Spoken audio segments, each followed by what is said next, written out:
বাংলাদেশে ১১টি জেলা বন্যায় ভেসে গিয়েছে। বন্যার্তদের পাশে দাঁড়িয়েছে বাংলাদেশের জনপ্রিয় অভিনেত্রী শাবনাম ইয়াসমিন বুবলী।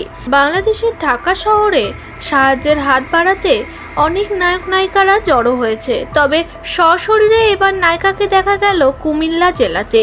সেখানে গিয়ে বন্যার্তদের নিজ শরীরে ত্রাণ দান করছেন তিনি। কুমিল্লা জেলা থেকে ফেসবুকে একটি পোস্ট দিয়েছিলেন শাবনাম ইয়াসমিন বুবলী, যেখানে আবেগঘন হতে দেখা গিয়েছে সেই সব মানুষগুলোর জন্য নায়িকাকে। এই নিয়ে এবার মুখ খুললেন সুপারস্টার শাকিব খান ও তার সন্তানের বাবা। তিনি জানিয়েছে, বুবলীকে দেখে আমি ইন্সপায়ার হয়েছি, ওকে দেখে অনেক কিছু শেখার আছে। সত্যিও অনেক বড় কাজ করিয়ে দেখিয়েছে। যেখানে মানুষ এভাবে ভেসে যাচ্ছে, সশরীরে গিয়ে এভাবে মানুষের কাছে সাহায্যের হাত বাড়িয়ে দেওয়াটাই হয়তো অনেক মানুষের শক্তিযোগ। সবাই যদি এভাবে মানুষের কাছে গিয়ে সাহায্যের হাত বাড়িয়ে দেয়, তাহলে হয়তো বাংলাদেশের প্রতিটা মানুষ ভবিষ্যতে ভালো থাকবে।